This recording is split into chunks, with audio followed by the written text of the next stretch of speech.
Michaela Vernava on Radio Row. I am joined now by the Schmo. The Schmo.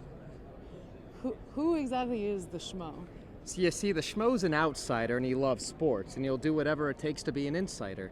So the Schmo's going to talk to the best and learn from the best to become the best. And that's the Schmo. So you're trying to become an athlete? Well, you know, if you can't become an athlete and the Schmo's not good enough to be a professional athlete, I'm doing the next best thing. Talking about them athletes. Well, I can see right off the bat that you are emulating Cam Newton. Could we get a pan onto this the Schmo's outfit, because this is you stole this from Cam Newton's closet? Now, Cam Newton did inspire me to do something with sparkles. Okay. But I'll tell you something, the Schmo's a Midwest guy. He's from Chicago, and there's this one store in the Midwest I know Cam Newton's never been to, and that's where the Schmo got his kicks. Are you sure? Yeah, I think they might have come right out of his closet. maybe. Does he know you're wearing his shoes? Nah, No? Cam Newton and the Schmo aren't boys yet. Okay.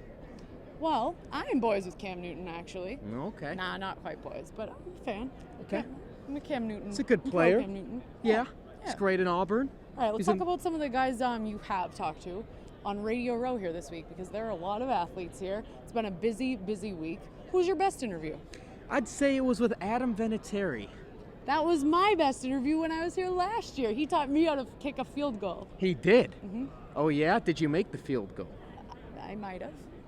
Okay. Is there film? What did you do? Well, the Schmo learned how to kick a field goal too, and I made him bet on making the Hall of Fame that the Schmo would make a field goal after he taught him. Did you make the field goal? I made the field goal. All right, because New England fans would not be happy if you did not, because he is a legend in New England. That's right. All right, so what made him the best interview? What made him the best interview is he took a look at the Schmo, he sized him up, and he's like, you know, see that guy? I like that guy. That's the Schmo. And I want to talk to the Schmo. And he actually sought the Schmo out, and he grabbed him, he put his hand around the Schmo, he's like, I want to talk to the Schmo. That's what made him the best interview. Okay, so you've got, let's check the pros column that you got so far. You've got swag, you've got Yes. field goals. What Yes. else have you picked up so far? Because I don't know if you're quite an athlete yet. I'm Football not. player. I'm not. You know, I do play a lot of fantasy football, and the Schmo's got a lot of fantasy football fans. So there's a guy, Allen Robinson. He had a lot of potential this season, and he disappointed a lot of fans. So the Schmo had to ask him why he had such a bad season. Was it Blake Bortles? Was it, Gus Bradley? What was the deal? And you got to have this conversation this week. That's right. I had it earlier today. Well, what did he tell you? Well, he made a little bit of excuse. I know, he's battling some injuries. He didn't want to talk about that. He just said, I'll be back next year. Don't you worry. Well, who was the funniest interview? The funniest interview is probably Benjamin Watson, another former Patriot. Oh, yeah. He put his Heard of him, shades on honestly. because he saw the yellow glasses. Okay. What did he do that was so funny? He put on the shades and he rubbed elbows with the Schmo. Doesn't take much to make the Schmo laugh. Okay. Who was the most boring interview? Most boring Who interview. did you learn what not to do from?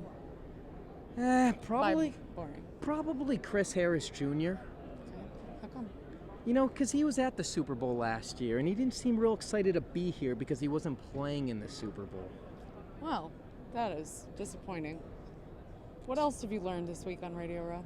Well, the Schmo learned that, when you wear yellow glasses in front of all these media people, you get a lot of glares.